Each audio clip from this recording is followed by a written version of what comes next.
hari itu menenun. Kita mau berkunjung, pakaian yang kita pakai itu harus hitam-hitam, terus tanpa alas kaki. Kalau putri seorang amatua, umpama ini dalam hal pelanggaran, anaknya amatua yang melanggar itu harus disanksi. Orang Kajang itu sangat terbelakang, tidak bisa sekolah, tidak bisa apa. Itu saya akan menjawab dari sini.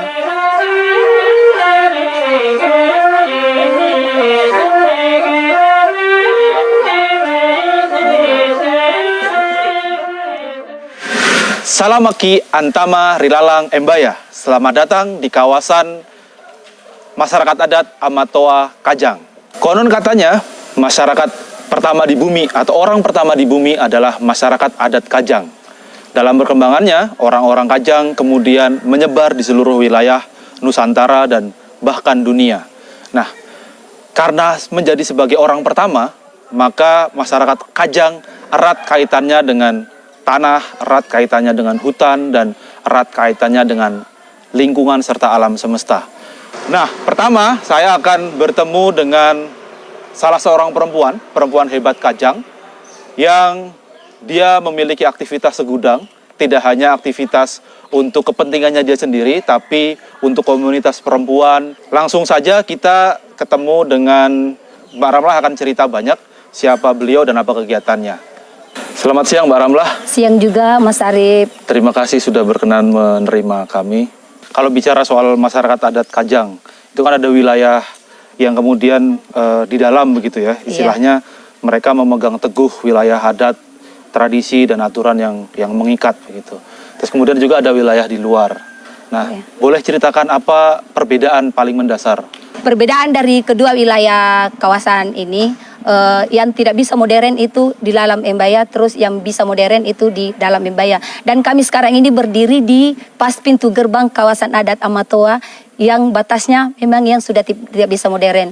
Jadi perbedaannya ini, kalau di dalam kawasan kita mau berkunjung, pakaian yang kita pakai itu harus hitam-hitam, terus tanpa alas kaki. Sedangkan di luar kawasan adat Amatoa itu sudah bisa mengenal alat modernisasi, sudah bisa pakai listrik, sudah bisa pakai kendaraan dan yang lainnya. Oke, apa yang akan masyarakat temui ketika masuk ke dalam? Oh ya, jadi kalau umpama kita mau jalan-jalan ke dalam kawasan adat Amatoa, yang kita temui, yang pertama kita temui, di samping itu kegiatan ibu-ibu yang menenun, kita juga bisa melihat di sepanjang perjalanan kita sebelah kanan ada hutan adat. Hutan adat itu yang betul-betul yang tidak bisa diganggu-gugat oleh masyarakat. Selain dari itu, kita juga bisa berkunjung ke kediaman Amatoa, bisa ketemu langsung sama beliau.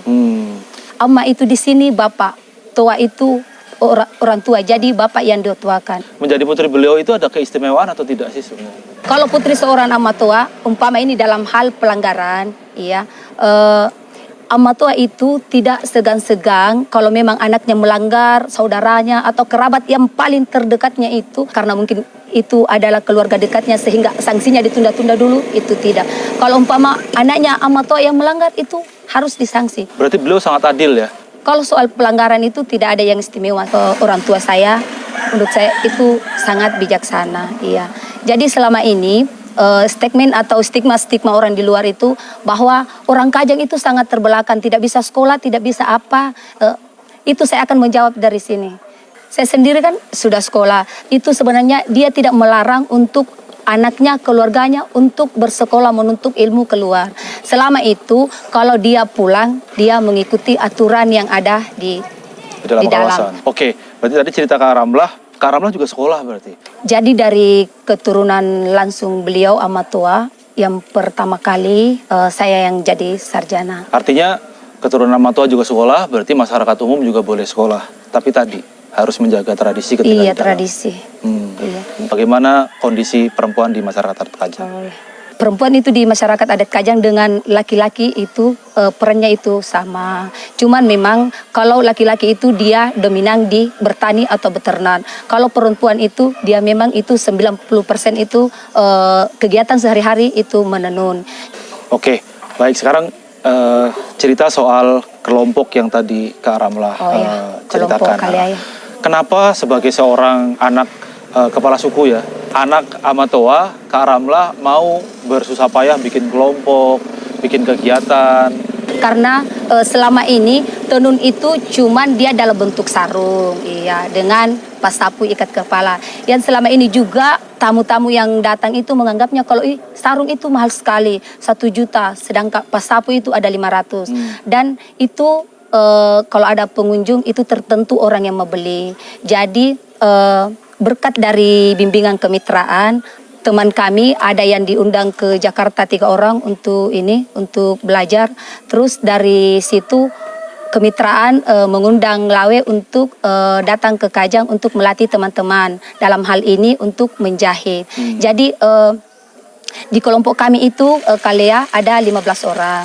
Jadi selama ini yang kita lakukan yaitu menjahit seperti tas, shawl, ada baju, dan itu teman-teman seperti kayak pengunjung-pengunjung anak SMA itu harganya bisa dijangkau dari harga 20.000 sampai harga yang 300. Jadi ini sekedar untuk membantu ibu-ibu penenun. Karena kalau cuma sarung tok saja itu terbatas untuk dipasarkan. Kalau dalam bentuk tas dengan shawl mungkin banyak teman-teman yang lain yang ingin membeli sekedar cenderamata kalau dia datang berkunjung ke kawasan adat Amatoa. Oke, berarti ini selaras dengan program yang ingin mengedepankan ekowisata ya. Jadi ada ekowisata, ada nanti souvenir dijual dari situ, dan itu souvenirnya dibuat oleh ibu-ibu masyarakat adat Kajang ya. Iya. Nah, ini kan ada keterlibatan mesin jahit di sini. Kalau misalnya kita bicara mesin jahit ya. Nah, bagaimana itu tanggapan dari masyarakat adat Amatoa terutama yang di dalam? Iya. Selama ini kan itu sarung kalau sudah ditenun itu kan memang langsung dijahit. Jadi dengan bantuannya teman-teman dari kemitraan ini sangat membantu ekonomi rumah tangga masyarakat adat yang ada di kawasan adat Amatoa dan khususnya juga yang di luar kawasan. Karena selama ini kita diberi bantuan dari kemitraan dalam bentuk